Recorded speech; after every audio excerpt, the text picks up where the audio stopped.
ang mga kwento ng pag-ibig, kwento ng buhay at kwento ng pag-asa dito sa Barangay Love Stories. Love Stories.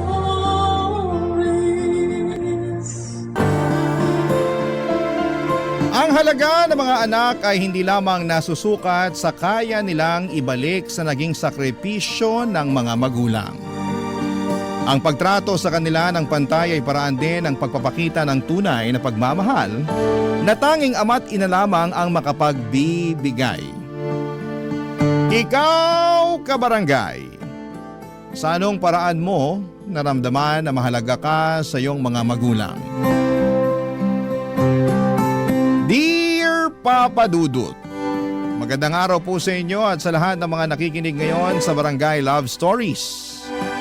Tawagin niyo na lamang po ako sa pangalang RJ. 27 years old na po ako nang magsimula ang aking kwento. Isa po akong introvert. Mahiyain na po ako mula pagkabata, kaya naman kahit consistent honor student naman po ako ay halos hindi pa rin ako napapansin ng nanay ko. Mas napapansin niya sina kuya at yung bunso kong kapatid na parehong sporty at achiever din sa eskwelahan. Gusto ni nanay na maging accountant ako pero dahil mahiyain ako ay hindi kaagad ako nakahanap ng trabaho. Parang ikinulong po ako noon sa sarili kong bahay, Papa Dudut.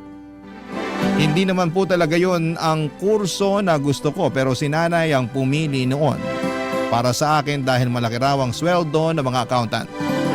Akala ko naman ay sosuportahan niya ako pero mula na mag-aral ako ay kinailangan ko pang mag-part-time job para may ipanggastos ako sa kolehiyo. Madalas din akong rumakit noon hanggang sa pinasok ko ang freelancing kahit na estudyante pa lamang ako. Dahil doon, Papa Dudut, ay nagkaroon ako ng allowance at nagkaroon ako ng sapat na panggastos.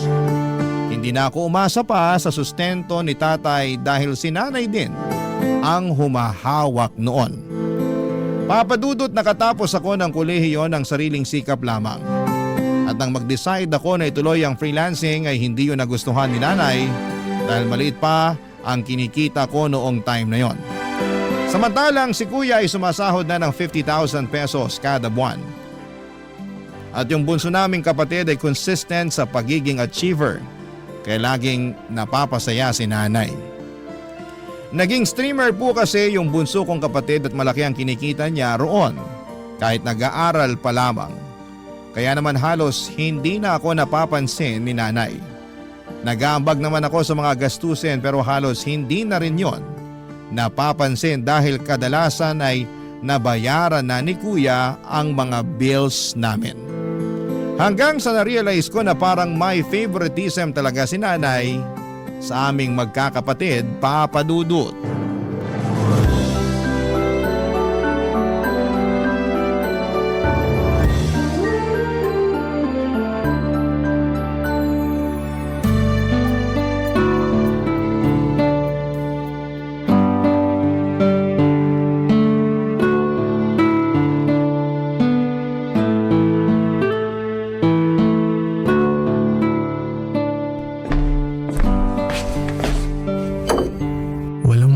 Kasirola.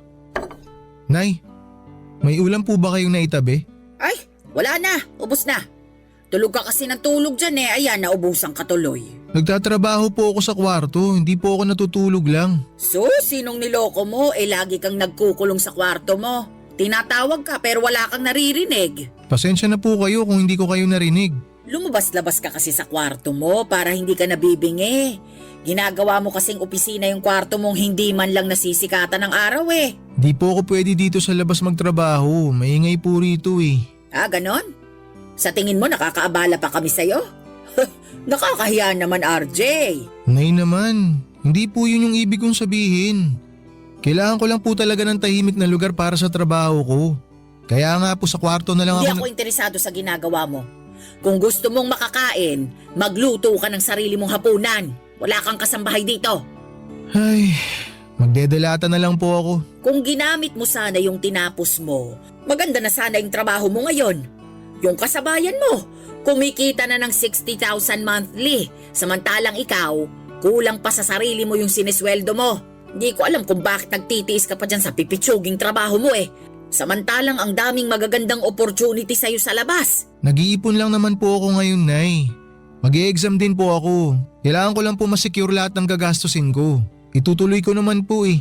Sus! Kahit nga hindi ka na mag-exam, maganda pa rin yung magiging trabaho mo. Ang sabihin mo, kulang ka sa diskarte. Mas gusto mong magmukmok sa kwarto. Bakit hindi mo gayahin yung kuya mo? Ang laki na nang naitulong sa akin. Hindi ko na kailangan problemahin yung mga gastusin dito sa bahay kasi siya na yung bahala. Talo ka pa nga nung bunsong kapatid mo eh. Mas malaki pa yung kinikita kaysa sayo. Hoy! Ewan ko nga ba kung bakit nagkaroon ako ng anak na kagaya mo. Darating din naman po ako ron, Nay. O ay kailan pa? Kapag wala na ako. Kapag hindi ko na mapapakinabangan yung pinaghirapan mo. Nagbibigay din naman po ako para dito sa bahay ah. Di nyo lang po napapansin kasi mas malaki yung binibigay sa inyo ni Kuya. Pinagmamalaki mo yung ambag mo rito sa bahay, dilata lang yung kayang bilhin. Uy, tama lang pala na dilata yung ulamin mo. Kasi yun lang naman yung kayang bilhin ng sweldo mo. Ay, sige na po, Nay. Simula po ngayon ako nang bahala sa pagkain ko. Para hindi na rin po makadagdag sa mga problema nyo. Sa susunod, ikaw naman yung magbayad ng kuryente. Ang lakas mo rin kumonsumo pero yung kuya mo yung nagbabayad. Nay, di po ba nag-abot ako sa inyo ng 2,000 nung nakaraan? Kulang yon. Kaya sa susunod na buwan, ikaw naman yung magbayad. Wala naman pong problema sa akin yun eh. Kung may iba pa po kayong pababayaran sa akin, sabihin nyo lang po. Magagawan ko naman po ng paraan yun. Aba, hindi ka na dapat sinasabihan. Magkusa ka na. Yun ang dapat. Opo, Nay, magkukusa na po. Nga pala, kailangan na ring palitan yung washing machine. Baka naman gusto mong ikaw na yung bumili ng bago. Para may ambag ka naman sa mga gamit dito. Sige po, paglalaanan ko na po sa susunod kong sweldo. Meron pa po ba kayong sasabihin? Maglibot ka rito sa bahay nang makita mo kung ano yung mga kailangan palitan. Alam nga namang lahat na lang sasabihin ko pa sa'yo. Ay, sige po, magluluto na muna ako ng pagkain para makabalik na ako sa trabaho ko.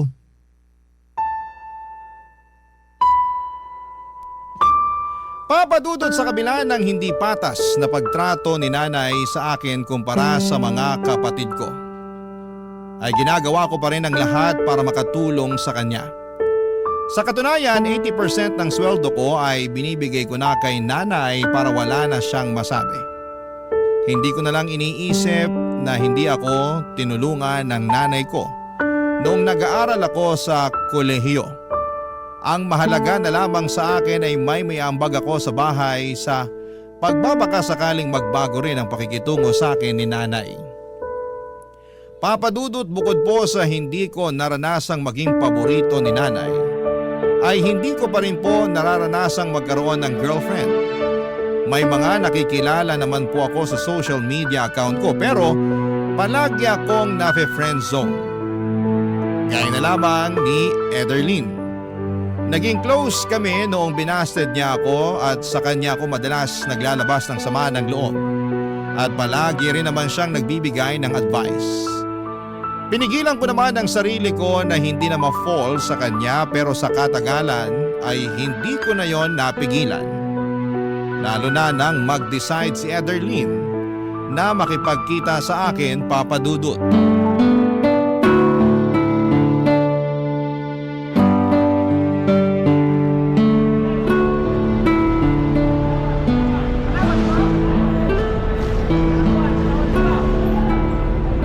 Nasaan na kaya si Ederlyn? Sabi niya nakababa na siya ng bus ah.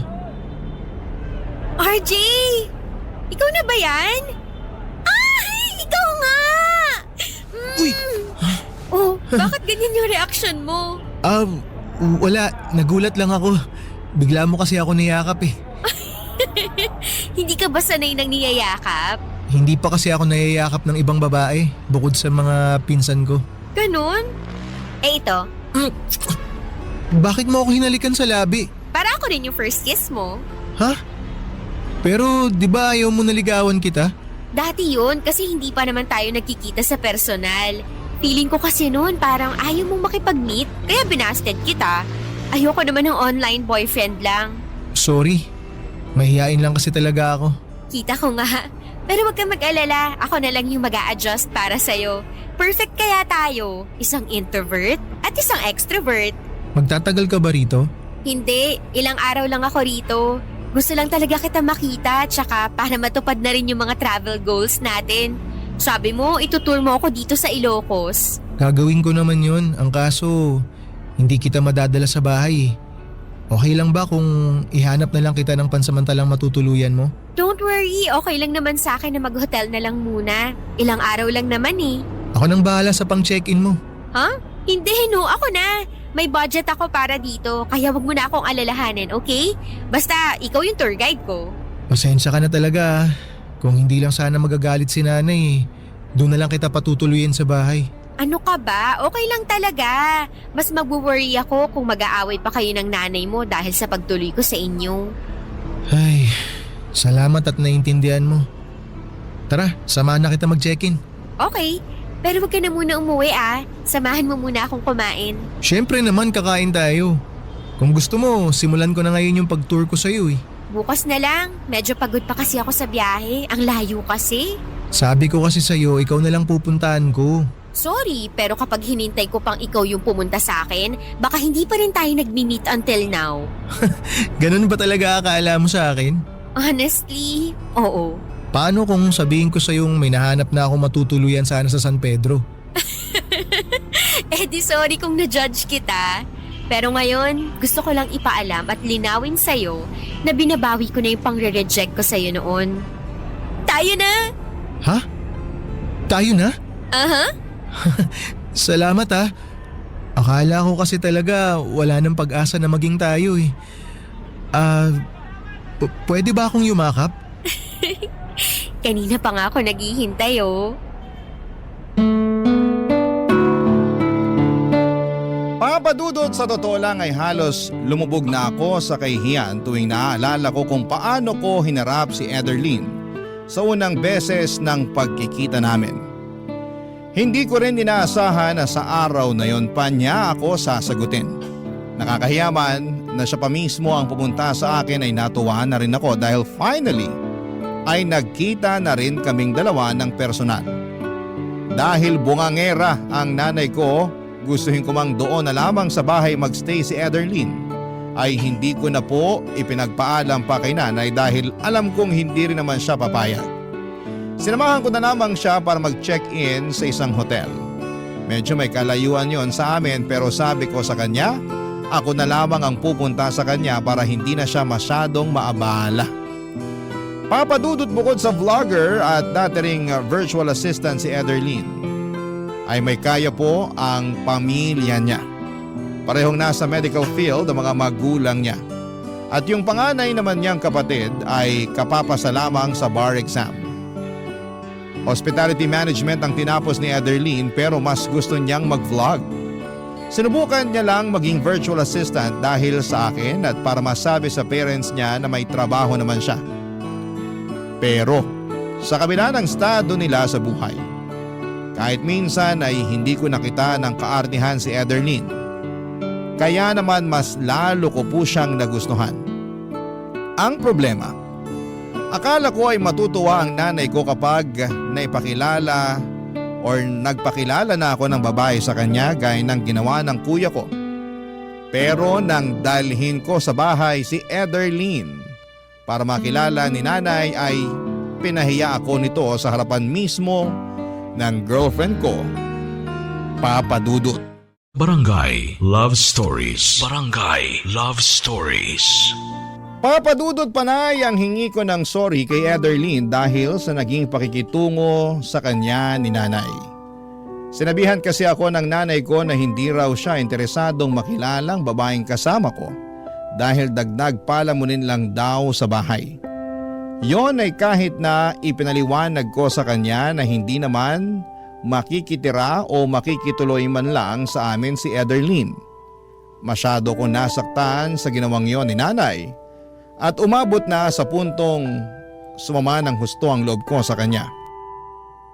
Papadudot, ng minsang bumisita sa amin, yung tita ko na kapatid ni nanay ay may naikwento ito sa akin na hindi ko inaasahan.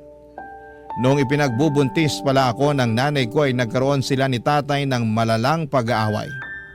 Hanggang sa naisip ni nanay na ipalaglag na lamang ako dahil halos hindi na sila magkaayos noon. Pero nangako si tatay na mananatili sa tabi ni nanay hanggang sa maipanganak ako, kaya hindi yun natuloy.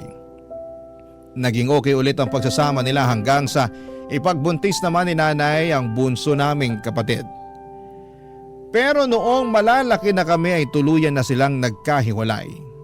May iba ng partner ang tatay ko pero si nanay ay mas piniling hindi na lamang maghanap ng ibang lalaki. Sabi niya mas gusto niya raw na ituon ang atensyon niya sa mga anak niya. Pero parang nakalimutan naman niya na anak niya rin ako, Papa Dudut.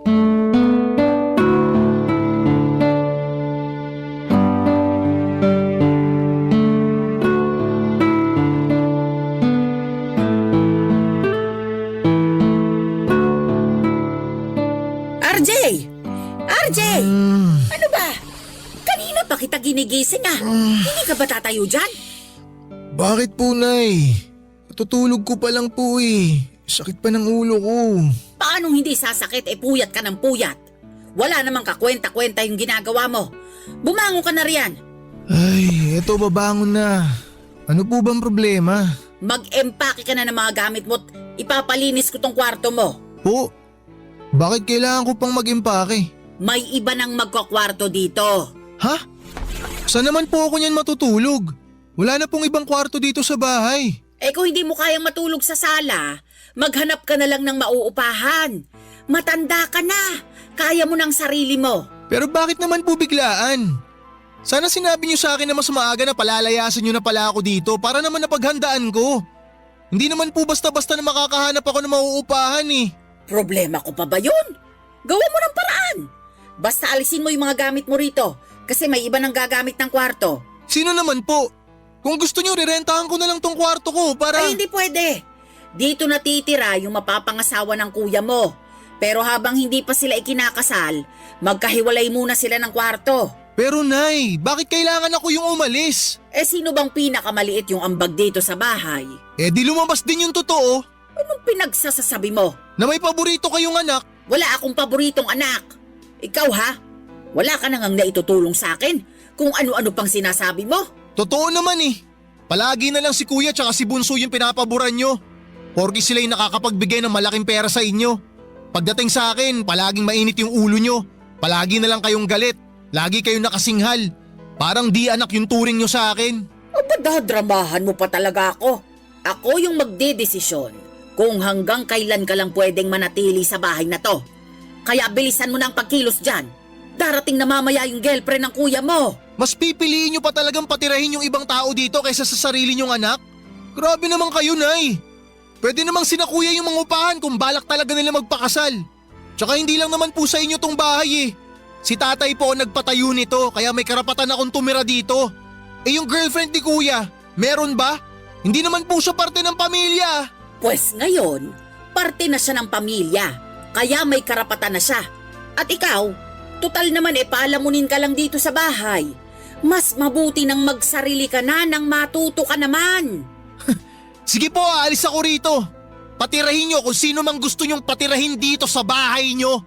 Pero hindi na ako makikihati sa mga gastusin. Tsaka hindi na ako aasa na itatrato nyo ako na parang anak nyo rin. Kasi ganyan na kayo dati pa. Hindi kayo patas sa amin.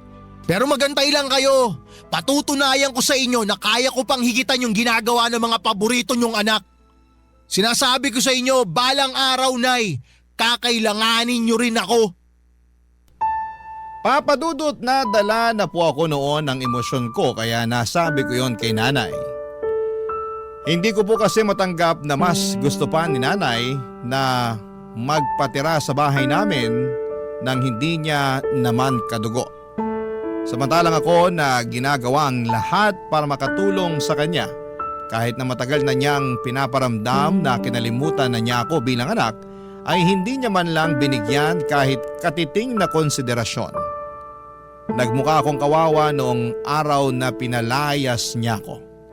Nag-offer naman sa akin yung mga pinsan ko na sa kanila muna tumira pero tumanggi ako dahil kapag nalaman yon ni nanay ay hindi niya titigilan ang pangiinsulto sa akin. Pansamantala ko na lamang na iniwan sa kanila yung mga gamit ko habang naghahanap ako ng paupahan. Nang malaman ng girlfriend kong si Ederlyn na pinalayas ako ni nanay, sinabi niya sa akin na mangupahan na lamang daw kaming dalawa para makabukod na rin siya sa parents niya at magkaroon ako ng cashier sa renta habang nag-iipon.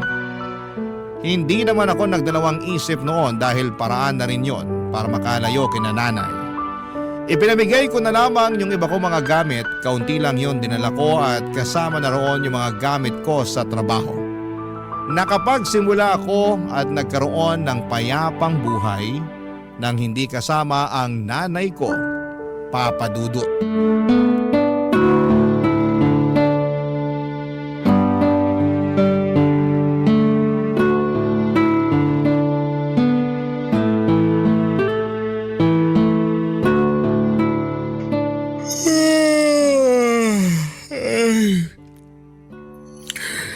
Natapos din. Babe, may karapatan na ako matulog. Eh di congrats. Sige na, matulog ka na. Ako na lang muna mag-grocery mamaya. Ha? Hindi, sasamahan kita.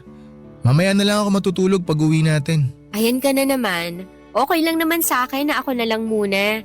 Wala pa naman akong gagawin eh. Nakapag-upload na ako kanina. Mukhang mas maganda yung kitaan dyan sa ginagawa mo ha. Pwede ba ako dyan? Alam mo, buti na itanong mo yan. Matagal ko na nga sanang gustong i-offer sa'yo. Pero ayoko lang kasi na ma-feel mo na baka naliliitan ako sa sweldo mo, kaya ako yun gagawin. Ikaw talaga? Di naman ako mag-iisip ng ganun. Gusto ko nga kumita ng malaki para mas mabilis makaipon. Para kapag nagkita ulit kami ng nanay ko, wala na siyang dahilan para maliitin at insultuhin ako. Nga pala, hindi ka man lang ba kinukumusta ng mga kapatid mo? Bakit naman nila ako kukumustahin? Sa sobrang masunurin nila kay nanay, baka nakalimutan na talaga nila ako. Tsaka di rin naman ako umaasa. Kung noon nga na nasa iisang bahay lang kami, parang hindi nila ako kilala. Ngayon pa kaya na malayo na ako sa kanila. Bakit ba kasi ganun yung pamilya mo? Kung ako siguro yung makakaranas niyan, baka na-depress na ako. Buti nga matibay pa rin ako kahit papaano. College pa lang ako, ganun na si nanay sa akin eh. Si tatay naman, once in a blue moon na lang kung mangumusta. Nagbibigay lang sa akin nung nag-aaral pa ako kapag naaalala niya. Kapag nakalimutan niya, sorry na lang. Hindi naman ako makapagsabi sa kanya kasi alam ko na hawak nung bagong partner niya yung Facebook account niya. Baka pag-awayan lang nila yung pagsuporta sa akin. Kaya ba nag-part-time job ka na lang noon? Oo. At never yun na-experience ng dalawang kapatid ko kasi mahal na mahal sila ni nanay. Ay, hindi ko talaga gets yung mga nanay na hindi patas sa mga anak nila. Pare-pareho lang naman kayong dugot laman ng nanay nyo. Pero totoo pala talaga yung ganun, no? Na may mga parents na may favoritism. Ay, hayaan mo na. Mas mabuti na rin siguro na nangyari to para hindi na lumalim pa yung sama ng loob na nararamdaman ko sa nanay ko. Nakakabilib ka talaga, babe. Gusto ko naman yung part na may gusto kang patunayan sa nanay mo. Dama ko yung gigil mo ron eh. Pero nararamdaman ko rin na mahal mo pa rin siya. Hindi naman basta-basta mawawala yun. Nanay ko pa rin naman siya. Nanay mo nga siya, pero parang hirap na hirap naman siyang magpakananay sa'yo. Sabi mo nga, ginagawa mo naman lahat para makatulong sa kanya pero hindi niya yun nakikita. Pero pagdating sa dalawa mong kapatid, may special treatment siya. Ibig sabihin ba nun, magiging nanay lang siya kapag malaki na yung naiaabot na pera? Eh di parang sinusweldohan nyo na lang siya sa pagiging nanay niya sa inyo. Ewan ko ba dun kay nanay? Masyadong mainit yung dugo niya sa akin. Iniisip ko nga, kung naging CPA kaya ako, palalayasin pa rin kaya niya ako. Ikaw lang makakasagot niyan, babe. Ikaw yung mas nakakakilala sa nanay mo eh. Hanggat maaari, ayoko nang magsalita ng masama against sa nanay mo. Kasi alam kong pinapahalagahan mo pa rin siya. Basta sa akin, palagi ka may special treatment. Hindi mo kailangan patunayan yung sarili mo sa akin kasi mas gusto kong sabay nating patunayan na hindi tayo nagkamali sa desisyon nating magsama.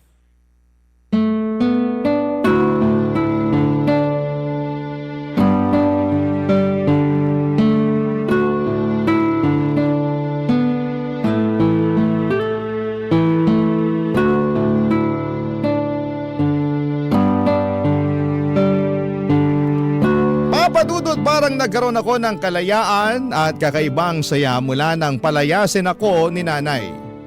Nagsama po kami ni Ederlyn pero kahit na nasa iisang bubong lamang kami, naglagay pa rin kami ng limitasyon para sa isa't isa.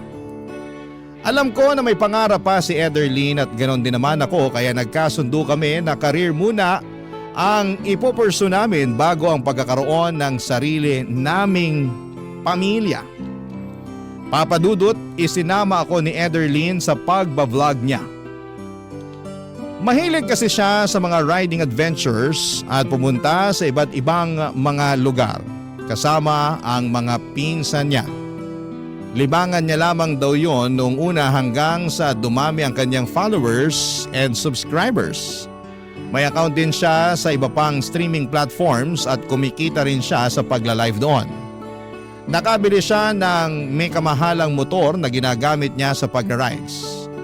Nahiya ako noong una dahil wala naman akong big bike na kagaya sa ginagamit nila. Pero pinahiram ako ni Ederlyn ng pera para makabili ako ng sarili kong big bike, papadudot. Binayaran ko naman yon sa kanya nang magkaroon ako ng share sa mga kinikita niya. Mula nang isama ako ni Ederlyn sa mga vlogs niya ay unti-unti na rin nawala yung pagiging mahiyain ko. Nagagawa ko na rin mag-live at doon ko naranasang makatanggap ng mga virtual gifts na pwede palang i-convert sa cash. Dahil streamer din yung bunsong kapatid ko, nakarating kay nanay yung ginagawa ko at hindi ko inaasahan. Ang ginawa niya, papadudot. Barangay Love Stories. Barangay Love Stories. Papadudot nung nakakuha kami ni Ederlyn ng mga endorsement, naisipan naming magnegosyo na rin habang ipinagpapatuloy ang pagiging vlogger namin. Dahil hindi naman habang buhay yung swerte namin doon. Nagkaroon kami ng sarili naming shop ng motorcycle parts. Pero dahil hindi naman kalakihan ang kinikita namin doon ay naisipan na rin naming subukan yung custom apparel printing at hindi naman namin pinagsisihan ang naging resulta. Sinuportahan kami ng mga kasama namin sa Riders Club at ng mga naging kaibigan namin ni Ederlyn. Hindi talaga namin nakalaing magbo-boom yung business namin na yon kaya medyo binawasan na namin ang oras sa vlogging para magkaroon pa rin kami ng sapat na pahinga. Matapos nga ang 3 taon sa dami ng mga magagandang nangyari sa buhay ko, mula nang magsama kami ni Ederlyn ay hindi ko na alam kung paano ko pa siya mapapasalamatan. Papadudot, sinamahan niya ako sa mga panahong down na down ako. At wala pang maipagmamalaki. Sa mga panahong yon ay hindi niya pinaramdam sa akin na siya ang mas may pera. Tinuruan niya ako kung paano dumiskarte at kumawala sa comfort zone ko. Kaya naman naisipan ko noong mag-propose sa kanya. Noong time kasi na yon ay sigurado na akong siya na ang babaeng gusto kong makasama sa panghabang buhay. Tinanggap naman niya ang proposal ko kaya matapos yon ay pinasimulan na rin namin yung dream house naming dalawa. Gusto naming mabuo muna yon bago kami magpakasal. Pero nung binisita namin yung pinapagawa naming bahay, may sumugod sa akin ng wala akong kamalay-malay, papadudot.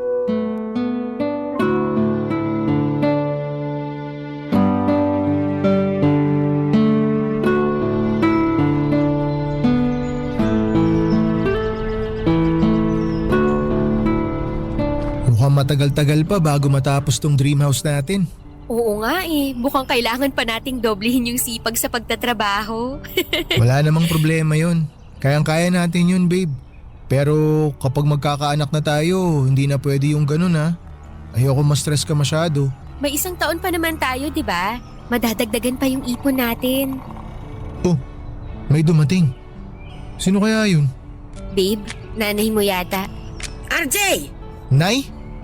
Ano pong ginagawa niyo rito? Binibisita ka. Mukha kasing nakalimot ka na. Ano? Porket mapera ka na ngayon. Kinalimutan mo ng may nanay at mga kapatid ka pa. Kinalimutan? Nay, kayo po yung unang nakalimot. Tsaka di ba pinalayas niyo ako sa bahay niyo? Mula nung umalis ako kahit 1 beses hindi niyo ako kinumusta. Wala akong natanggap sa inyo. Sa tingin mo, Dapat ba akong humingi ng tawad sa'yo? Hindi magulang ang magpapakumbaba para sa anak. Kawalan ng respeto yung pagtalikod na ginawa mo sa amin. Alam niyo, Nay, kung kawalan ng respeto lang din naman yung pag-uusapan, kayo po yung unang gumawa nun sa akin. Ginawa ko naman po lahat ng makakaya ko para makatulong sa inyo pero ni minsan, hindi nyo pinaramdam sa akin na may halaga ako sa inyo. Inalagaan kita mula pagkabata. Binuhay kita. Kahit na hindi kami maayos ng tatay mo noong ipinagbubuntis kita. Hindi pa ba pagpapahalaga yun? Binuhay nyo nga ako, oo. Pero hindi ko naman naramdaman na may nanay ako. Palaging sina kuya at saka si Bunso yung iniintindi nyo. Oh, nung kayo yung pumili ng course ko sa college, akala ko susuportahan nyo ako. Pero iiwan nyo lang pala ako sa ere. Nakalimutan nyo na po, Nay? Ako yung nagpaaral sa sarili ko. Naramdaman ko lang naman na nanay ko kayo nung graduate ako ng college eh. Mas kailangan ng kuya mo yung suporta ko noong panahong yon. Isa pa, nakakuha ng scholarship yung mga kapatid mo, kaya nakapag-aral sila sa private university. Nay, libre yung tuition fee dun sa college na pinasukan ko. Kahit konting panggastos lang sana. Humihingi naman ako kay tatay pero sa inyo niya ibinibigay. May binigay ba kayo sa akin? Wala. Puro kay kuya nyo lang naman ginagastos lahat ng mga inaabot sa inyo ni tatay na para sa akin. Kaya tama lang na bumawi siya agad sa inyo nung makapagtrabaho na siya. Kaya ba ngayong kumikita ka na ng malaki ay nagmamayabang ka na? Hindi ka makakarating sa kinalalagyan mo ngayon kung hindi kita iniluwal. Utang mo sa akin ang buhay mo. Alam nyo, Nay, kung pera lang naman yung gusto ninyo, pwede naman kayong manghingi eh. Hindi ko naman kayo pagdadamutan. Pero yung sinasabi nyo na utang na loob ko sa inyo yung buhay ko?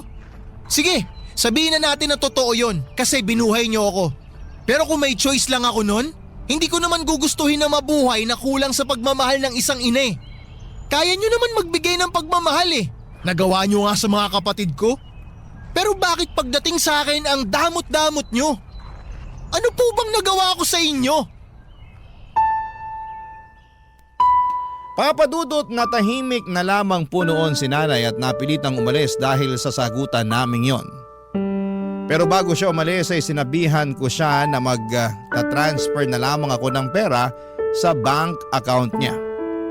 Bukod sa nasaktan ako sa mga sinabi ng nanay ko ay nalungkot po ako sa katotohanang naalala lamang ako ng nanay ko dahil may pera na siyang mahihingi sa akin.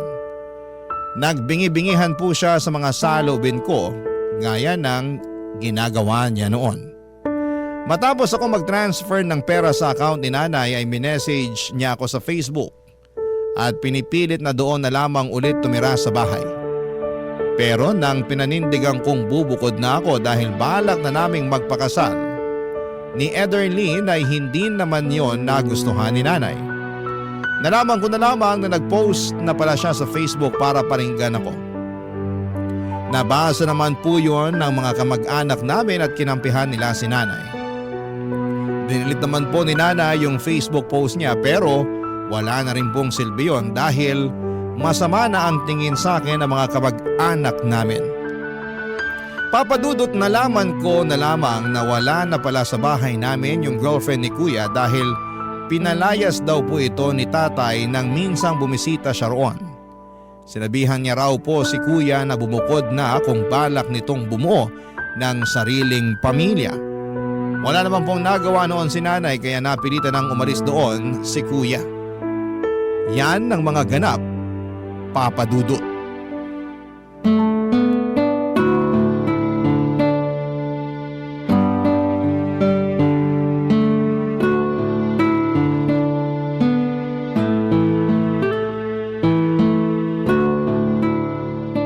Ano babe, kumusta sa bahay niyo? Ayun, dalawa na nga lang sila ng kapatid kong bunso. Pero magulo pa rin. Bakit naman? Yung bunso kasi namin natutong bumarkada. Porke maagang kumita ng sariling pera, lumaki yung ulo. Hindi na nakikinig kay nanay. Kaya ngayon, bukod sa hindi na nakakapag-live streaming, hindi pa pumapasok sa school. Kaya dropped out ang kinahinatnan. Gusto ni nanay na pagsabihan ko yung kapatid ko, hindi naman makikinig sa akin yun. Nangihingi siya ng suporta. Pag-aralin ko raw hanggang makatapos ng college. Anong sinabi mo sa nanay mo? Pumayag ka ba? Wala naman sanang problema sa akin yun kasi kaya ko pang diskartehan pero hindi ko naman nakikita sa kapatid ko na gusto niya mag-aral eh. Halos hindi na nga umuuwi sa bahay. Yung tatay mo, ayaw na bang suportahan yung kapatid mo? Ayaw na eh. Wala na raw siyang ganang suportahan yung ganong katamad mag-aral. Hindi ko naman siya masisisi. Sino ba naman kasing gaganahan magpaaral sa taong hindi naman nagpupursigi? Nakakaloka talaga yung pamilya niyo, babe. Buti na lang, iba ka sa kanila. Kung hindi ako pinalayas noon ng nanay ko, impyerno pa rin sana buhay ko ron. Ano palang plano mo? Makikipag-ayos ka ba sa nanay mo? Ay, hindi ko alam babe. Parang kahit ano namang gawin ko, masamang anak pa rin ang tingin niya sa akin eh. Pero nagbibigay ka naman ng pera sa kanya, di ba?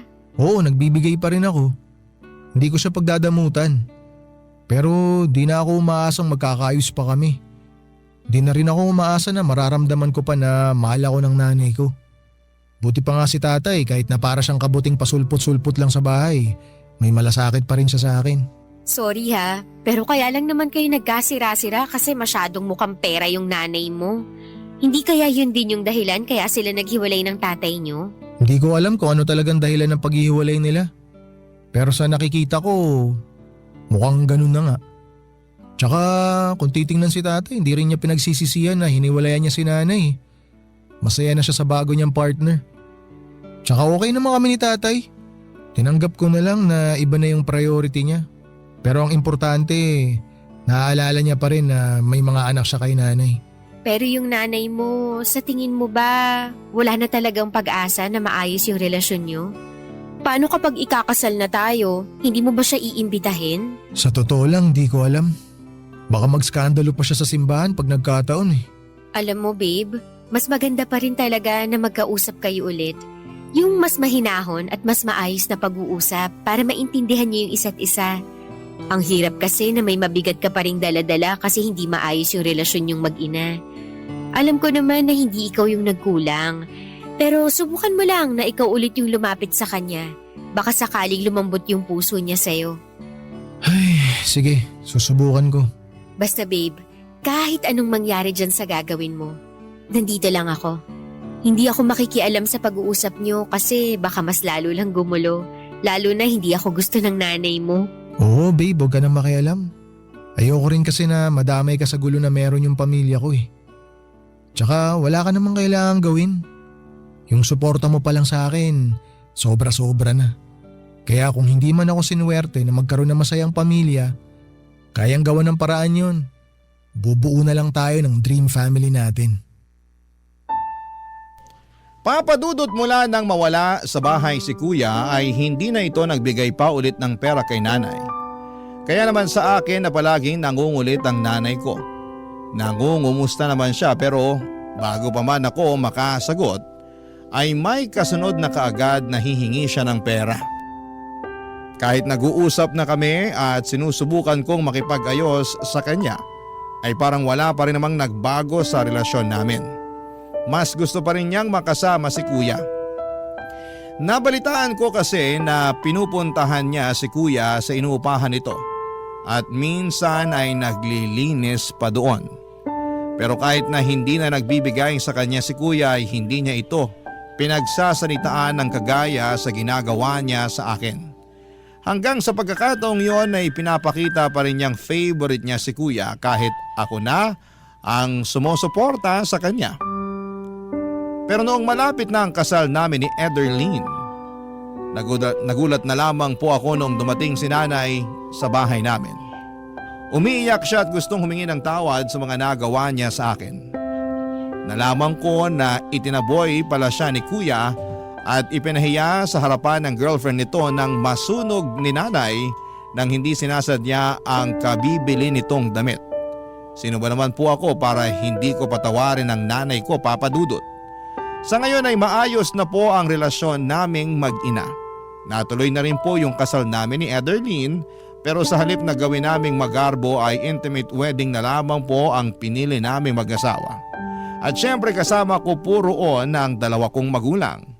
Kahit nahiwalay na sila, pinili pa rin nilang maging magulang para sa akin noong araw na yon, kaya hindi ko po yun makakalimutan.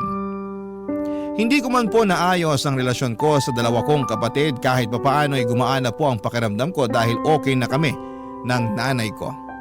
Hanggang dito na lamang po ang kwento ko, Papa Dudut. Maraming salamat po sa inyo at sa lahat ng bumubuo ng Barangay LS.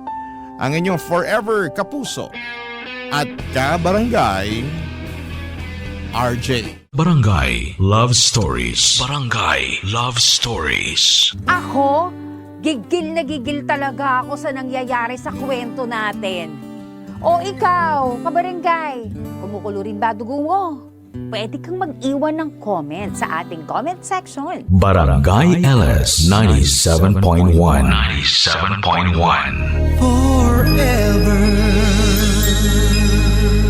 Number 1. Ang mga kwento ng pag-ibig, kwento ng buhay, at kwento ng pag-asa dito sa Barangay Love Stories. Love Stories.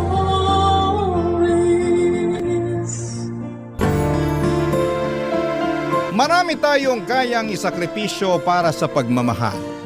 Pero hindi lahat ng sakripisyo na yon ay kayang masuklian. Ikaw, kabarangay, hanggang kailan mo mamahalin ang taong hindi mo alam kung kaya rin bang mahalin ng pabalik? Dear Papa Dudut, may kanya-kanya tayong dahilan kung bakit natin nagugustuhan ng isang tao. Minsan pa nga ay hindi natin maipaliwanag ang dahilan kung bakit ba lumalalim ang espesyal na nararamdaman natin para sa kanila.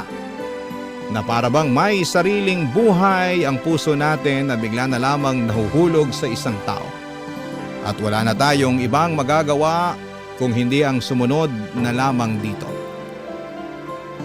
Papa Dudo, tawagin niyo na lamang po ako sa pangalang Gibson. 24 years old at nagtatrabaho bilang isang gym instructor. Teenager pa lamang ako ay palagi na akong nakikinig ng inyong programang Barangay Love Stories. Fan na fan niyo po kasi ang nanay ko at sa kanya ko po talaga kayo nakilala. At sigurado pong magugulat siya kapag narinig niyang sulat ko naman ngayon ang binabasa ninyo para sa araw na ito. Bago po ako maging gym instructor ay may katabaan talaga ako noong kabataan ko. Mataba ang pisngi ko, doble ang baba, overweight ako at may 3 bilbil sa tiyan. Kaya naman naging tampulan talaga ako ng tukso mula elementary hanggang junior high school. Sanay na akong nabubuli ng dahil sa katabaan ko. At hindi ako sanay kung may magtanggol sa akin mula sa mga bully na estudyante sa school namin, Papa Dudut.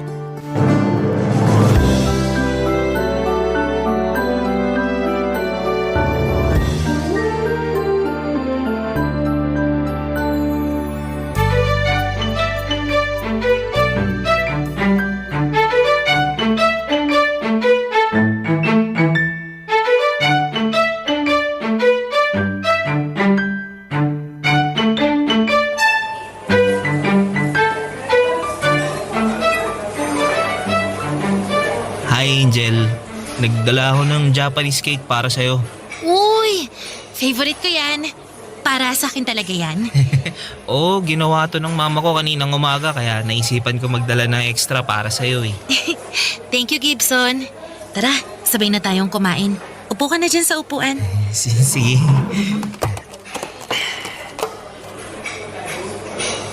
Uy, ang sarap naman ito. Sakto kasi strawberry flavor din ang favorite ko talaga. Nakakatuwa naman na sakto pala ang ginawa ni mama. Nako, super sakto talaga. Kasi kanina pa ako nagugutom dito sa kantin. Nag-iisip pa lang talaga ako ng kakainin ko bago ka dumating eh. Bakit nga pala naisipan mo kung bigyan itong Japanese cake? Wala. Gusto ko lang ding mag-thank you. Mag-thank you? Para saan? Kasi inaway mo sina Nathan nung makita mong binubuli nila ako nung isang araw eh. Yun ba? Wala yun. Ang yabang kasi nun tsaka ng mga tropa niyang takot naman sa guidance counselor natin. Nakita mo ba yung mukha nila nung sinigaw ko yung pangalan ni Mrs. Cruz? Oo, namutla sila tsaka bigla na lang nagkanya-kanya ng takbo palayo eh, no? Bibinggo na kasi talaga sila sa guidance counselor natin. Sa dami-dami ng binubuli nila dito sa school, no? Sayang lang talaga wala nung si Mrs. Cruz. E di sana, napatawag ulit sila sa guidance office, di ba? Oo nga, sayang eh. Pero, thank you ulit Angel ah. Alam mo, sa totoo lang, hindi mo naman kailangan gawin yun eh. Kasi sanay na akong tinutokso nila dahil sa... Sa pagiging chubby mo? Oo, ganun na nga. Uy Gibson, hindi kita binubuli ah. Totoo naman kasing chubby ka, di ba? Pero huwag ka mag-alala kasi kahit doble pa yung baba mo, di hamak naman na mas gwapo ka pa rin kay Nathan tsaka sa kahit sino pang tropa niya, no? Talaga? Oo! Nuto mo lang ako kasi binigyan kita ng Japanese cake eh. Ano ka ba? Bakit naman kita uutuin?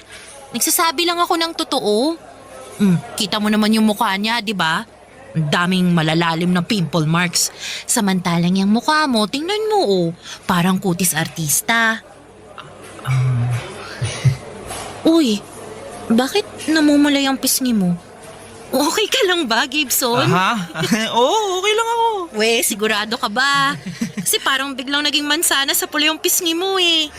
Ano lang, para kasing biglang uminit dito sa loob ng kantin. Angel, babalik na pala ako sa classroom ah. Ha? Babalik ka na kagad sa classroom? Hindi ka pa nga tapos kumain oh. Kasi may kailangan pa nga pala akong tapusin para sa project natin sa physics. Mamaya na pa sa nun, di ba? Babalikan ko lang sa classroom. Paano pala yung isang container ng Japanese cake na dala mo? Sa'yo na lang yan. Busog naman na ako. Busog? Isang piraso pa nga lang yung nakakain mo. Oo, nagda-diet na kasi ako eh. Sige na, Angel. Kita na lang tayo mamaya. Bye-bye. Papadudot, transferee si Angel sa school namin at bago siya mag-transfer ay sanay na talaga akong nabubuli ng ibang estudyante.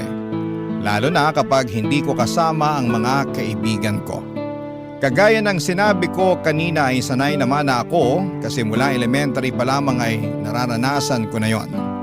Pero noong unang beses na pinagtanggol ako ni Angel, pakiramdam ko noon, isa siyang anghel na bumaba sa lupa para maging guardian angel ko. 3 lalaking estudyante kasi ang bumubuli sa akin noon sa may likod ng stage. Tapos ay biglang sumigaw si Angel na ano daw ang ginagawa nila sa akin. Kasunod ang pagtawag sa pangalan ng guidance counselor namin na naging dahilan ng pagtakbo ng mga bully kong schoolmate. Dahil nakadapa ako halos sa lupa noon, nilapitan ako ni Angel at tinulungan niya akong tumayo. Tinulungan niya rin akong pagpagan ang nadumihang kong polo at pantalon.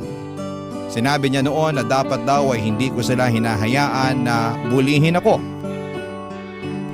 Dapat daw ay lumalaban ako para matakot sila sa akin. Habang sinasabi niya yon ay nakatitig lamang ako sa mukha niya. At yun ang unang pagkakataon na naramdaman ko kung paanong magkagusto sa isang babae. Naging close kami kahit paano at na-miss ko talaga siya nang dumating ang summer vacation. At umaasa ako na pagdating namin ng senior high ay magle-level up kahit papaano ang closeness namin ni Angel, papadudot.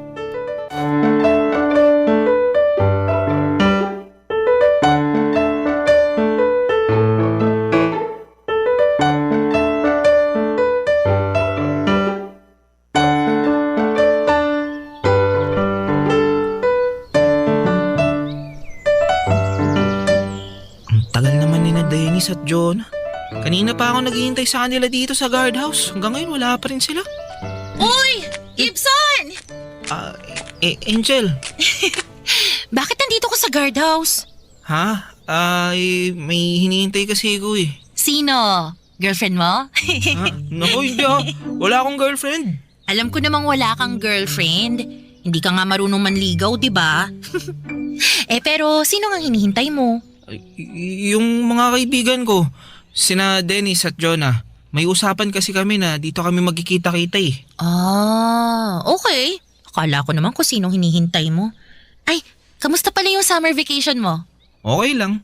Hindi naman kami umalis ng bahay kaya wala masyadong exciting na kwento. Sa bagay. Kami kasi umuwi naman ng province ng mga magulang ko. Pero alam mo, may napansin ako sa'yo, Gibson. Ha? Ano yun? napansin ko na parang nadagdagan lalo ang bilbil natin ah. Pisilin ang bilbil ni Gibson. Woo! Angel, malakas ang kiliti ko dyan. Huwag mo pisilin ang bilbil ko.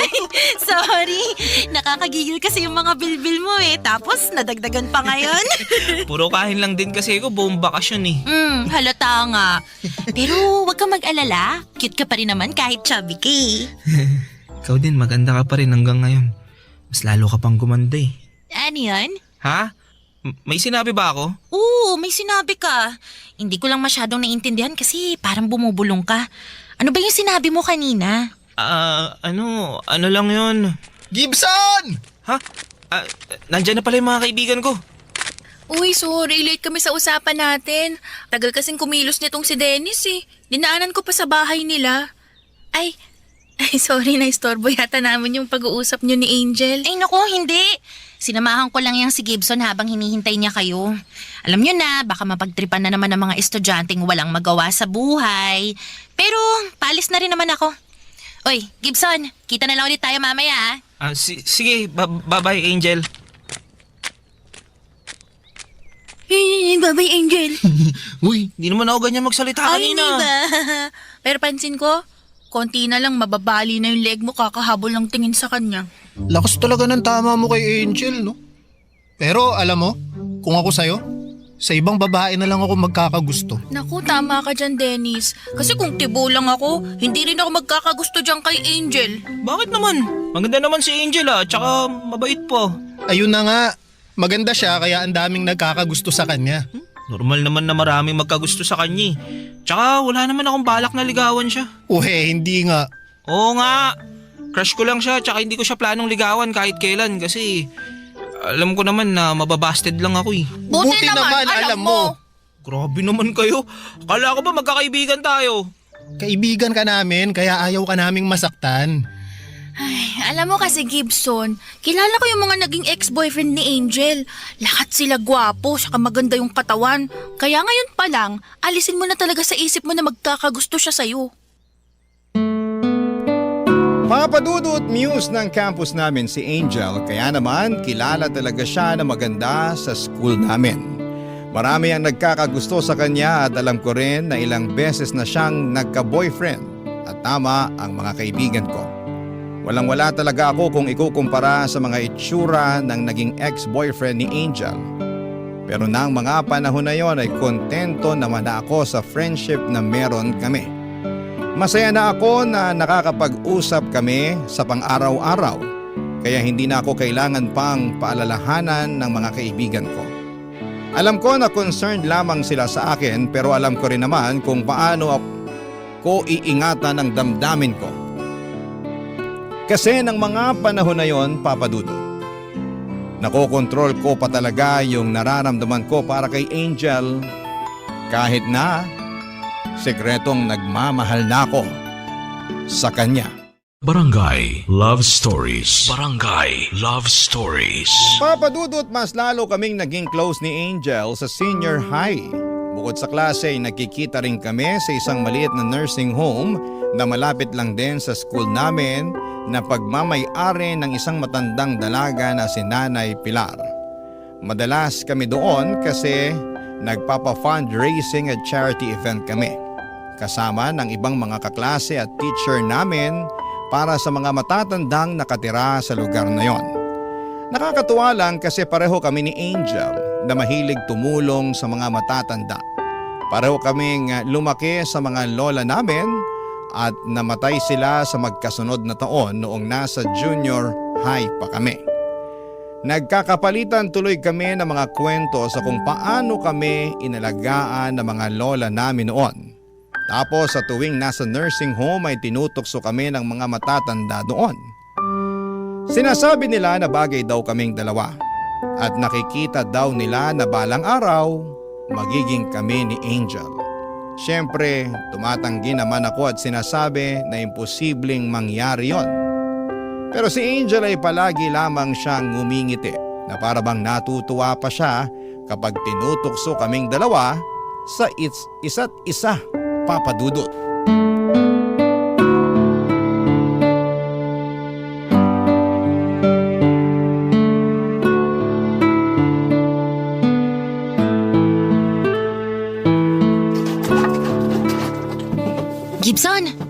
tulungan na kita sa paglilikpit mo dyan. Hindi, ayos lang. Patapos na rin naman ako dito eh. Hayaan mo nang tulungan kita.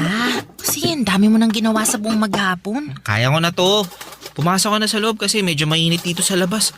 Tsaka konti lang din naman yung mga ginawa ko kanina eh. Kaya hindi naman ako masyadong napagod. Ha? Anong konti doon?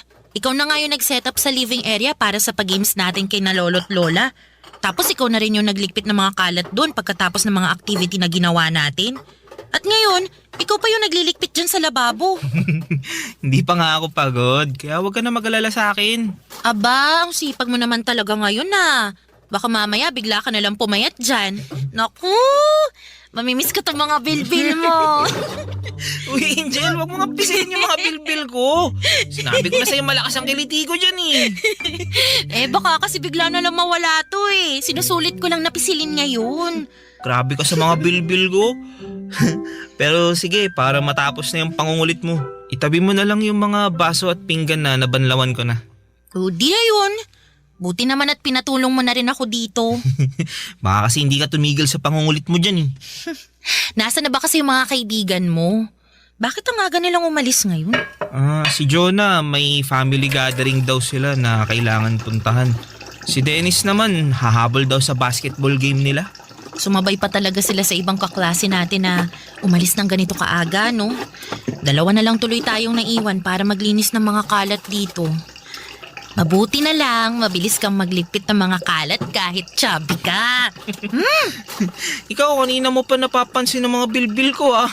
May problema ka ba sa pagiging chubby ko? Uy, wala ah. Sabi ko nga sa'yo, ang cute-cute mo kahit chubby ka. Oo na. At kanina mo pa sinasabi yan kahit nung kasama natin sina Lola sa loob. Tuwang-tuwa kasi sila sa mga bilbil mo. Sinasakyan ko lang para lalo silang matuwa. Yun naman ang goal natin, di ba? Pasiyahin yung mga lolo't lolang nakatira dito sa nursing home ni Nanay Pilar. Ganon. At ako pa talaga yung pinain mo para pasiyahin sila? Ha? Uy! Gibson ah! Bakit mo naman ako binasa ng tubig galing sa gripo? Wala akong pamalit na damit. Huwag ka mag-alala, may dala akong extrang t-shirt. Eto, mas mababasa ka dito sa tabo ng tubig na to. Uy! Gibson, ano ba? Ay, go ah. Gusto mo ng basaan ah? O eto, isang plangganang tubig para sa'yo. Uy! Grabe ka naman, Angel. Parang gusto mo na ako paliguan ah. Hey! Ano bang ginagawa niyo at basang-basa dito sa likod ng kusina? Ay, Nanay Pilar. Si Gibson po kasi, binuhusan ako ng isang tabo ng tubig. Uy, kalahating tabo lang naman nun ah. Ikaw nga isang plangganang tubig binuhos mo sa akin eh. Para natuloy akong naligo oh. Ay, kayo talagang mga bata kayo. Tama na nga yung paglalaro nyo sa tubig. Pumasok na kayo at magpalit ng mga damit. Ako nang magtutuloy ng mga ligpitin dito para hindi kayo gabihin pa uwi. Papadudot sa patuloy na paglalim ng friendship namin ni Angel ay ang simula rin ng paglalim ng espesyal na nararamdaman ko para sa kanya. Yung dating paghanga lang ay nauwi sa pagmamahal at yung dating ako na kontento sa pagkakaibigan na meron kami ay natutong umasa na balang araw magagawa niya ring suklian ang pagmamahal ko para sa kanya.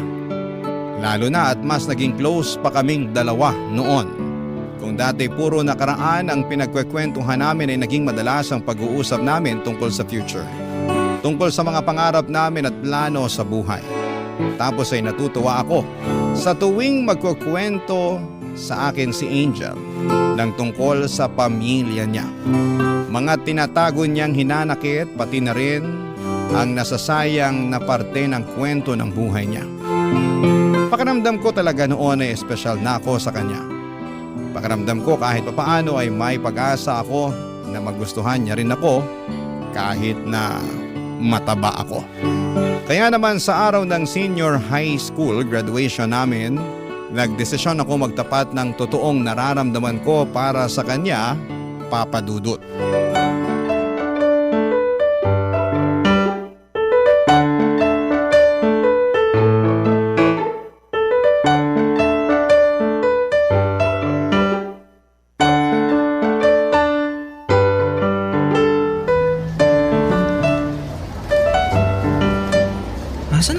Angel. Sana naman di pa siya umuwi. Masasayang pa yata tong bouquet ng flowers na binili ko para sa kanya. Bakit ba naman kasi ang dami pa ring tao dito sa may labas ng covered court eh. Nahihirapan tuloy akong hanapin siya. Uy, tol! Gibson, kanina ka pa namin hinahanap ni Dennis. Naks naman, may pabulaklak. Para kay Angel ba yan? Oo, kaya lang di ko siya makita kanina pa eh. Umuwi na kaya siya? Hindi pa kasi nakita ko siyang pumunta sa restroom sa may gilid ng stage. Ah. Mukhang magre-retouch kasi magpapapicture yata siya sa photographer na nandun sa labas. Ganun ba? Mabuti naman. Kala ko masasayang na itong mga bulaklak na binili ko para sa kanya eh. Mukhang may mababasted mamaya. Grabe ka naman sa friend natin, Dennis. Mali mo naman sagutin siya ni Angel. Angel, baby. Ito naman ako manliligaw kay Angel. Para saan yung bulaklak na yan kung hindi ka pala manliligaw sa kanya? Gusto ko lang siyang bigyan nito para i-congratulate kasi sa wakas, graduate na tayo. So, congratulations lang talaga sasabihin mo sa kanya mamaya? Oo. Nako, pustahan, hindi yan congratulations lang. At pakiramdam ko talaga, may mababasted ngayong araw. Ay, nako, ako, pupusta ako na hindi mababasted tong kaibigan natin. Kasi mukhang type na din naman siya ni Angel eh. Nakita ko kasi parang nagbabago na yung tingin sa kanya. Kaya, eto, pusta ko. Pagkatas ng araw na to, may girlfriend na to si Gibson. Talagang pinagpupustahan niyo pa akong dalawa. Grabe kayo sa akin. Uy, Gibson. Palapit na dito si Angel, oh. Iwanan ka na namin, ha? Uy, galingan mo pagtatapat mo sa kanya para manalo ko sa pustahan. Balitaan mo na lang kami sa group chat, ha? Bye! Sige. Hi, Gibson. Saan pupunta yung mga kaibigan mo? Wala. May lakad pa daw kaya nagmamadali silang umalis. Sayang. Kaya pa naman ako lumapit para makongratulate din sila. Sasabihin ko na lang sa group chat namin mamaya. Ito pala. Flowers nga pala para sa'yo. Uy, thank you Wow, ang gaganda naman ng flowers na to. At ang babango pa. Nag-abala ka pa talaga na bigyan ako nito Siyempre naman. Espesyal na araw to para sa'yo eh. Ano ka ba? Para sa atin. Kasi sabay tayong graduate. Tsaka sa wakas, magiging college student na rin tayo. Ay, grabe. Ngayon pa lang, namimiss ko na kaagad ang high school life. Ako, ngayon pa lang, namimiss na agad kita. Anong ibig mong sabihin, Gibson? Ang ibig kong sabihin, gusto kita, Angel. Teka, tama ba yung narinig ko? Oo, gusto kita, Angel. Matagal na. Nasa junior high pa lang tayo. Crush na kita eh. Kaya ngayon, gusto ko sanang itanong kung pwede ba akong... Gibson, sorry pero kasi hanggang kaibigan lang ang tingin ko sa'yo. Pero Angel, hindi naman ako nagmamadali eh. Pwede mo naman siguro akong bigyan ng pagkakataon na ligawan ka. Para patunayan sa'yo na seryoso ako sa mga sinasabi ko ngayon. Promise, hindi kita kukulitin. Pero ayoko rin kasi na paasahin ka Ayaw mo kong paasahin kasi alam mo na kahit kailan hindi ka magkakagusto sa isang chubby na kagaya ko. Gibson, hindi ganun yun. Ayoko lang din talaga na masira pa yung pagkakaibigan natin. Okay naman tayo sa ganito, di ba? Okay tayo as friends. Kaya bakit pa natin gagawing komplikadong lahat? Again, I'm sorry. Ayoko lang talaga na umasa ka at masaktan ka lang din sa huli. Papadudot doon pa lang sa part na hindi ako pinatapos ni Angel sa gusto kong sabihin ay alam ko na kaagad kung saan papunta ang pag-uusap na yon. Pero sinubukan ko pa rin ituloy ang lahat. Tinapos ko pa rin ang gusto kong sabihin para wala na akong maramdaman na kahit na anong pagsisisi sa huli. Nagawa ko pa ngang ngumiti kahit sobrang nagpipigil na ako ng mga luha ko noon. Nang tumalikod na si Angel at magsimulang maglakad palayo mula sa kinakatayuan ko ay kaagad kong pinunasan ang mga luha ko. Naglakad ako ng mabilis at sumakay ng tricycle pauwi sa bahay namin. Yung dapat na masayang araw ko dahil senior high school graduation namin ay naging isa sa mga pinakamasakit na araw para sa akin, Papa Dudut. Barangay Love Stories. Barangay Love Stories. Papa Dudut Angel was my first love. Siya rin ang unang babaeng naging dahilan para ma-heartbroken ako. Alam niyo po, sa totoo lang ay sinisisi ko ang pisikal na itsura ko kung bakit niya ako binasted noon. Pakiramdam ko ang pangit at sobrang tabako. Kaya hindi niya ako nagustuhan. Inisip ko na siguro kung payat ako noon ay baka nagkaroon pa ako ng pag-asa para sa kanya. Kaya grabe ang adjustment na ginawa ko sa sarili ko pagkatapos kong mabasted. Ilang araw din akong nagmukmuk noon sa kwarto hanggang sa naisipan kong baguhin na ang sarili ko. Nagbawas ako ng pagkain, nagsimula ako mag-jogging at nag-enroll ako sa gym. Lahat ng yon ay sinabay ko sa college life ko. At masasabi ko na na-enjoy ko ang lahat ng mga activity na yon. Nakatulong ang fitness journey ko hindi lang para makamove on mula kay Angel, kung hindi para malabas na rin ang lahat ng stress ko sa pag-aaral ko noon. Hanggang sa hindi ko napansin na 5 taon na pala ang nakalipas. Nagkaroon ng charity event sa nursing home na palagi kong pinupuntahan noon. Na-invite ako at iba ko pang mga kaklase noong high school na pumunta doon. Bagay na pinaunlakan ko naman. Para makita ko na rin ang mga dating kaibigan ko, Papa Dudut.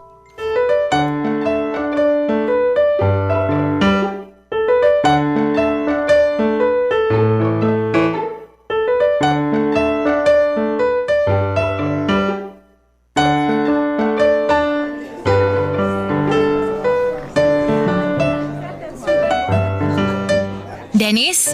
Jonah? Uy! Hi, Angel! Uy, kayo nga! Kumusta? Eto, ayos lang. Pero itong isang kaibigan namin, baka lang naman gusto mo ring kamustahin. Ay, teka! Gibson? OMG, ikaw nga! Grabe ang laki ng pinagbago mo. Di naman masyado. Ang laki ng pinayat ng kaibigan namin, no? Oh, anyway, maiwan muna namin kayong dalawa.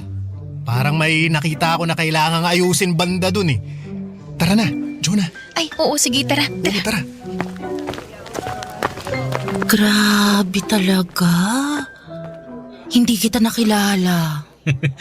Yan din yung sabi ng mga ibang mga dating kaklase natin. Kaya nga wala masyadong bumabati sa akin mula kanina pa eh. Tapos nagugulat na lang sila kapag nagpapakilala ako. Kasi, grabe naman yung transformation mo. Pero, bumagay naman sa'yo. Nakakagulat lang talaga. Ay, thank you nga pala sa pagpunta dito sa charity event para sa nursing home ni Nanay Pilar.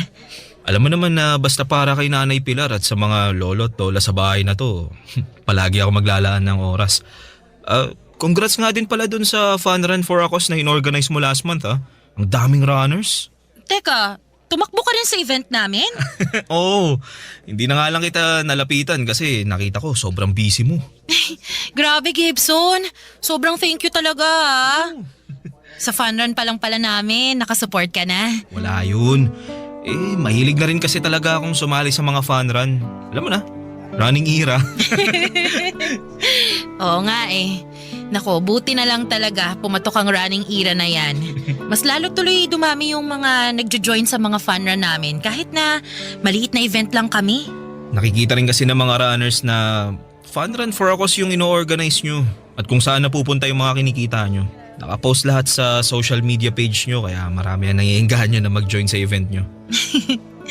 Nakakatuwa naman at mukhang updated ka talaga sa mga event namin Di naman masyado.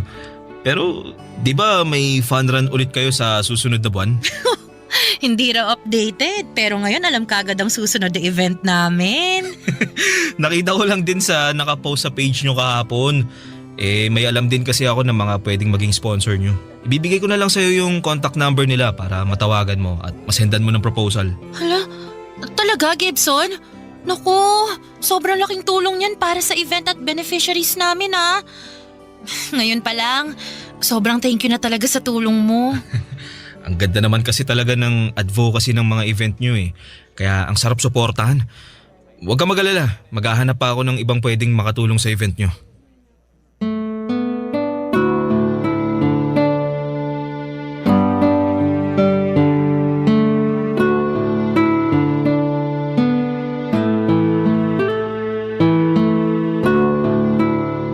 Papadudot mahilig na talaga akong tumakbo at mag-join ng mga fun run event noon. Kaya nang makita ko sa social media at nag-organize si Angel ng mga fun run event, ay natuwa ako kasi pakiramdam ko ay posible na magkaroon ulit kami ng connection. Hindi ko alam kung bakit pero may bahagi pa rin ng puso ko noon na umaasa na sana'y maging malapit ulit kami sa isa't isa. Baka sakali na mabigyan na ako ng pagkakataon na makapasok sa buhay niya ng higit pa sa isang kaibigan. Pagkatapos nga ng araw na yon ay naging madalas na ang pag-uusap naming dalawa ni Angel. Madalas ay tungkol sa trabaho namin, mga sponsorship na pinapasok ko sa event nila at paminsan-minsan ay tungkol sa personal na buhay namin. Nalaman ko noon na single din pala siya na kagaya ko. Kaya naman mas lalong umasa ako na pwede nang maging kami. Kasi ng mga panahon na yon ay mas maayos na ang buhay ko lalo na ang itsura ko, Papadudot.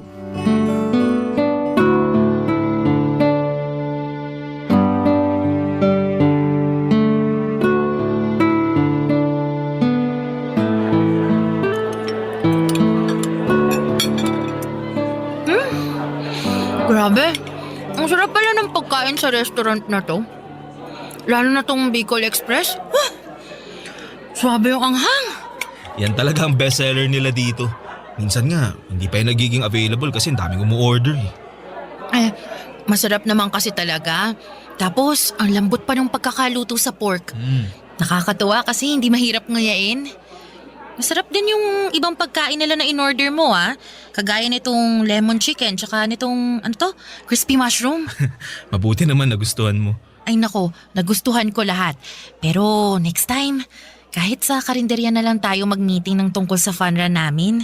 Para hindi ka na masyadong gumastos. Ano ka ba? Ayos lang kasi minsan lang naman tayo magkita.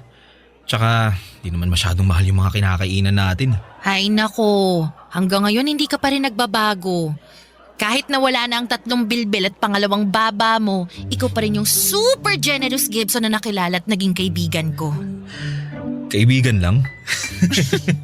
Oo, ano pa ba dapat?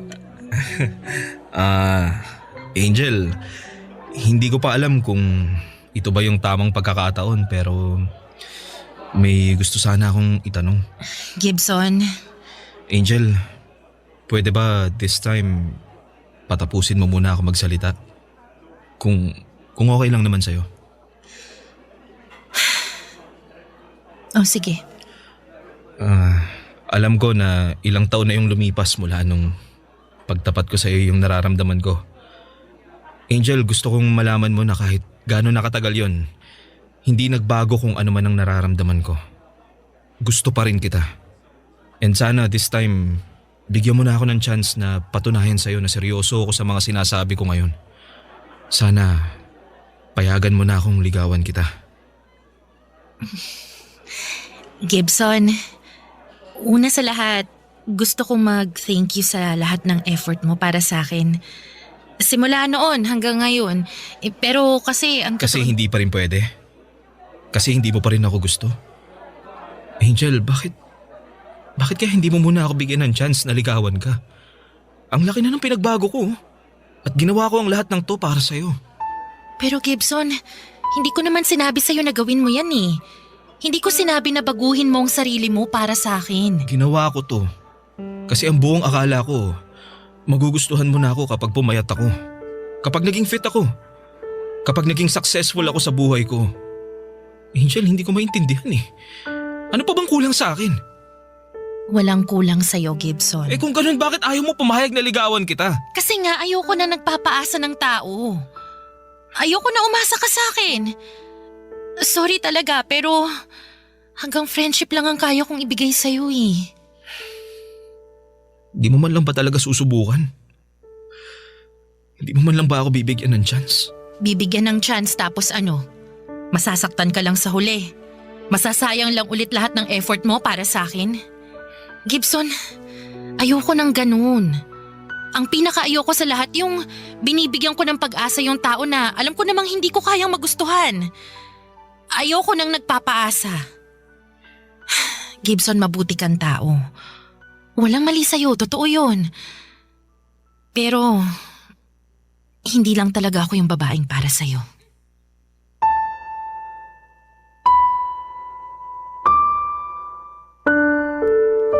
Papadudot, hindi ko talaga maintindihan si Angel ng mga panahong yon. Masasabi ko na may itsura naman ako at bonus pa na maalaga ako sa katawan ko at may magandang trabaho. Pero bakit hindi ako magustuhan ni Angel? Bakit hindi niya ako mabigyan ng chance na mas makilala pa ng higit sa isang kaibigan? At pagkatapos nga ng pag-uusap namin na yon ay nakipagkita ako sa mga kaibigan kong sina Dennis at Jonah. Niyaya ko silang uminom kami sa labas at doon ay hindi ko na napigilan ng sarili ko na maluha habang nagkukwento sa kanila. Kinomfort naman nila ako bilang kaibigan nila at sinabi nga nila na kailangan ko na talagang mag-move on at hindi ko rin dapat na iniiyakan ang babaeng kahit kailan ay hindi ko naman naging girlfriend. Pero alam nyo, papadudot, pagkalipas ng ilang buwan at taon ay unti-unti ko na rin naintindihan ang point ni Angel. Masakit talaga sa part ko kasi 2 beses niya akong binasted. Pero ngayon ay mas naiintindihan ko ng tama siya sa ginawa niya noon. Kasi mas magiging mahirap at mas masakit para sa akin kung hinayaan niyang ligawan ko siya. At mas umasa ako tapos ay doon niya ako biglang binasted.